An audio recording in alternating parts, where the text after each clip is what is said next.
Hi, I'm Joe Bonsall, 50-year member of the Oak Ridge Boys. And I want to thank everybody for being here tonight. I hope I'm there. I'm filming this in the spring at my home in Hendersonville. I hope I'm there. Joe, you there? Hey. But if I'm not, I'm here right now. I made it to 71 years old without one issue. Health-wise, I was strong. God's been real good to me, just like He has our whole group. The last several years have been a little more of a challenge. I've had this neurological muscular disorder that took me down and made me have to retire. But the boys are still out there singing on the farewell tour. Young Ben James is doing a heck of a job singing for me, and I appreciate him. And my partners, Richard Sturbin, William Lee Golden, Dwayne Allen. We've been blessed way beyond our dreams, way beyond our imaginings. And that's thanks to you guys out there. Well, I think we achieved all that successes because we never gave up. The Oak Ridge Boys, we used to, in my new book I've got out called I See Myself, that was a blatant plug. I write about the fact that the Oak Ridge Boys, we once called ourselves the Gristleirs. All gristle all the time, 24/7 gristle. We just never gave up. Never gave up on our dreams, never gave up on our talents, and even when it looked like everything was going the wrong direction, we persevered. That's what you got to do. Well, I had a lot of mentors. In fact, in my new book, I See Myself, I dedicate it to those who stood at the crossroads, and they are many. And I start with my mother, Nana Clark. I got a whole chapter on Nana Clark in my book. Wonderful old woman who rented a room from us and helped raise me. When I was younger, my mom and dad were both working. People like Robert Hamilton, my choir director in high school. People like the veterinarian I worked for, Dr. Rude. I write about all these people and I see myself. People who were good, fundamental Christian people, hard-working people, who were good people, who when I needed something in my life, they were there for me. And I got to tell you, I have to say Dwayne Allen. Dwayne Allen's been one of those that have stood at the crossroads all of this time for me. He's still there. Well, and I see myself, I write in such a way that's really different. It's not a chronological autobiography. I start out with saying, I see myself at a hostel in Gruyere, Switzerland, eating fondue, getting ready to tape a TV show with the Oak Ridge Boys. And I describe what that was like. Then this next chapter, I see myself winning a bicycle at the Midway Theater when I was 9 years old. And I keep going back and forth to young singing days, to the Oak Ridge Boys, to growing up in Philly, to being in the Hall of Fame. It goes back and forth all the way. Publishers at Fidelis like that approach. And it's a good way to read a book that's again about the Oak Ridge Boys, about myself. And it's a unique story of a blessed life. But to answer the direct question, without these people that have stood at my crossroads, that God placed there. Jim Halsey's one too. I don't think I'd be here today. People have wanted me to write a book like this for a long time. Actually, since I wrote G.I. Joe and Lily. And I didn't know how to do it. Well, one night I had a dream. And I write a whole chapter on dreams you're going to love in this book. And in the dream, I saw those blue people from Avatar. And a big, tall, blue woman who said to the head character, I see you. He said, I know you see me. He said, no, I see you. Meaning, I see you. I see all of you.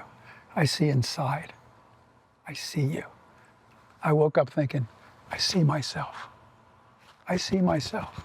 I see myself on the streets. I see myself with the Keystones. I see myself with the Oak Ridge Boys.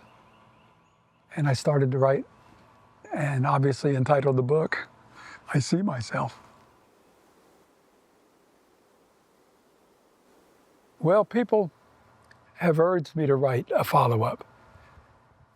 I always thought there was enough of Joey, who wrote that book in a third person. I thought there was enough of Joey in that book. And then there was enough of Joe Bonsall in On the Road with the Oak Ridge Boys. But then I knew there was a lot I've never told, and a lot of Oak Ridge Boys stories I've never told. So I kind of put all that together, and I see myself. And I think it made it different. I think the Country Music Hall of Fame is the epitome. It's Cooperstown, man. It's Akron. It's Cleveland. It's rock and roll. It's football. It's baseball. It's saying, you're among the best there is. And to say that to us, how much can that mean in your heart? To see your picture up there, or see yourself in bronze on the wall with Elvis, Kenny Rogers, and Dolly Parton, the Sons of the Pioneers, Merle Haggard, George Jones, Statler Brothers, the Oak Ridge Boys. Wow, that's like a dream come true.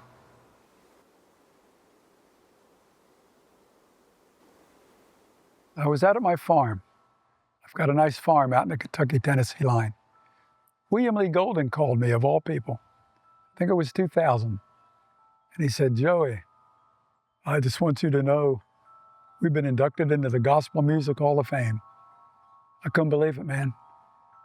See, my music career started out singing old rock and roll, but it was Southern gospel that changed my life. And I was a Southern gospel quartet singer for years. Gospel music is still my foundation. Southern gospel is still at my heart, where my heart is. And to be inducted with the greats of gospel music, incredible honor. You know, it's funny, in my book, I See Myself. That's a blatant book plug.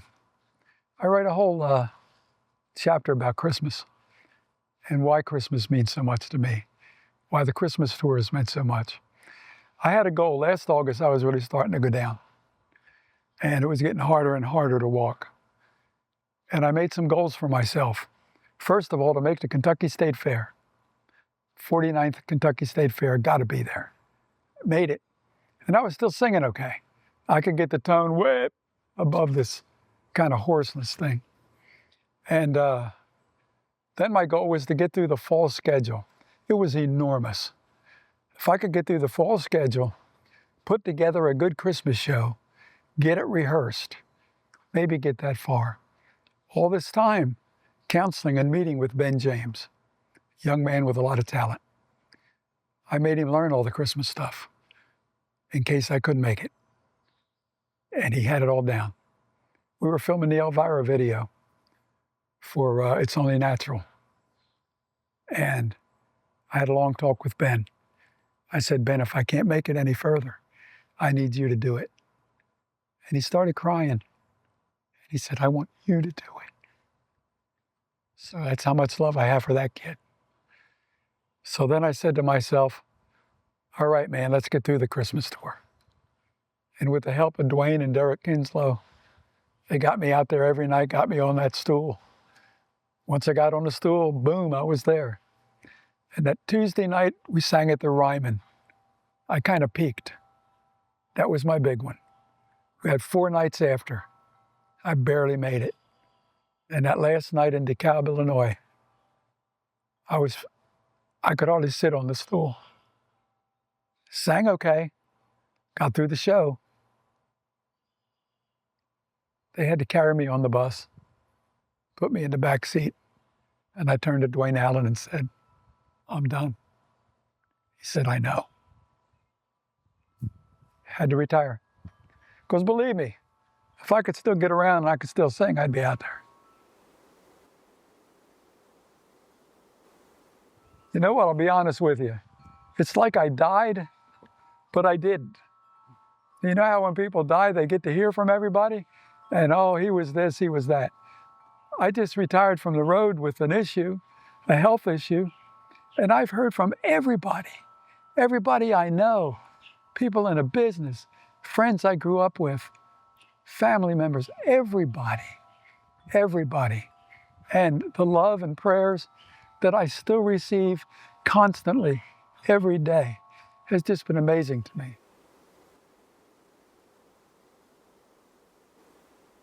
That's a hard one.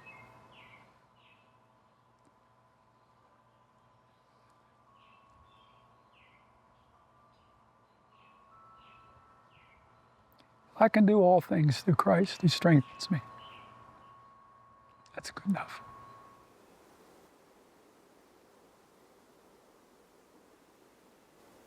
I don't miss it like you might think. It's like my farm. The farm don't mean quite as much to me as it did because I can't jump in my truck, drive out there, open the gate, drive into the holler, open the barn, get on the tractor and go. I can't even get in my truck and drive. So 25 years of owning that farm, does it mean as much? Probably not.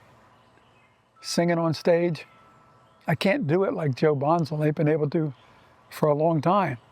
This thing's been coming on for almost 5 years. Slow onset, thank God. I sang a whole year out there in a brace that nobody knew about. I sang another year with a brace and a cane.